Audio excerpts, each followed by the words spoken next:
يا فندم في خبر دلوقتي هيدخلنا في منطقة تانية. العليا للرئاسة بتقول إحالة مخالفات دعائية لأبو الفتوح ومرسي وموسى إلى النيابة. قررت اللجنة العليا للانتخابات إحالة واقعة قيام المرشحين لرئاسة الجمهورية عبد المنعم أبو الفتوح، محمد مرسي، وعمرو موسى بخرق الدعاية الانتخابية بالدعاية في جامعات الأزهر فرع أسيوط والمنصورة للنيابة العامة لاتخاذ الإجراءات القانونية حيالها، بالإضافة إلى حالة كافة المخالفات التي تشكل جرائم في الفترة السابقة من المرشحين والمؤيدين إلى النيابة العامة، بما في ذلك تجاوزات المرشحين في حق لجنة الرئاسة. فالنهارده في تحويل، بس ما حولوش أبو إسماعيل. أستاذة هالة، مين اللي سمح للمرشحين المحتملين إنهم يعملوا الدعاية؟ ما خدوش ليه إجراء؟ دايما الإجراء متأخر. دايما الدنيا متأخرة. ما عملوش ليه ده؟ مش الدعاية تبدأ بعد الإعلان. احنا دلوقتي بقى دخلنا المشهد الرئاسي. يعمل ايه؟ يمسكوا يحبسوا لغايه عشان ما يعملش الدعايه. لحظه، هيعمل ايه؟ بالنسبه للاجراء اللي قبل باب الترشيح ده ما يعتبرش خرق للدعايه الانتخابيه. ازاي؟ ما هقول لك. لانه انا ممكن اقول انا مرشح محتمل واقول واتكلم وبتاع، انما ما يطبقش عليا القانون غير بعد ما اخرق الحظر بتاع الدعايه بعد قفل باب الترشيح. خرق قانون الدعايه او خرق قواعد الدعايه يكون بعد ان تكون مرشحا رسميا، انما قبل المرشح الرسمي ما انت كنت شايف مئات مرشحين نفسهم. ده قانوني؟ لا قانوني بعد. المهم دلوقتي احنا بنتكلم عن هذا القرار بتاع اللجنه. انا في تصوري ان ده قرار سليم جدا، والمفيد في هذا القرار او المهم في هذا القرار هو احاله. هيعملوا لهم ايه يعني؟ هيحولوهم للنيابه وبعدين؟ لا، الجزاء حاجه والاجراء حاجه. اوكي.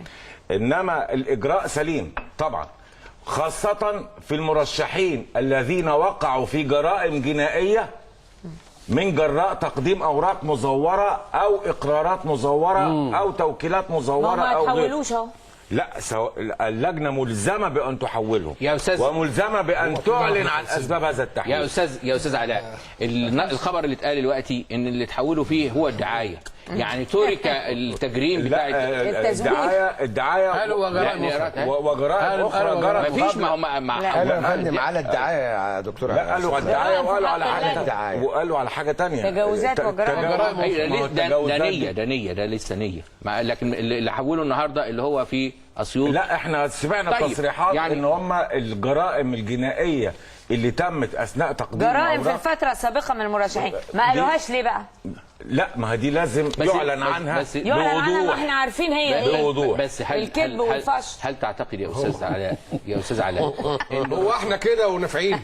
يا استاذ علاء احنا كده قاعدين في العباسيه اهو. هل تعتقد حضرتك انه السبيل اللي هتمشي فيه الدعوه في النيابه العموميه بما فيها من رفع وفيه وكيل نيابه هيقول ونظر قضيه وكلام من ده لن تسفر عن نتيجه؟ طيب. انا بجيب لك من الاخر. طيب. لكن انا مضطر اخد الاجراء. كويس. انا كلجنه اخد الاجراء. كويس قوي. ايه النتيجه دي؟ مش مسؤوليه. واحنا مفيش نتيجه في اي حاجه خالص. انا هخرج من القانون الى السياسه، ده ورؤيه القانون كده. ما هي دي. انا بقى كسياسي ايه لازمه اجراء قانوني لن يفيد ولن ينتهي الى نتيجه اذا كان سيسبب لي نوع من انواع القلق السياسي. يعني انت اصلا دارس قانون لكنك مارست السياسه، فما فائده اجراء قانوني لن يفيد لكن هيسبب لي انتشار الورم اللي احنا كلنا بنشتكي منه؟ لا، دي مسألة تقديرية ليهم هم بقى، يعني هم اللي يتحملوا هذه المسؤولية. ايه رأي حضرتك؟ لا، أنا رأيي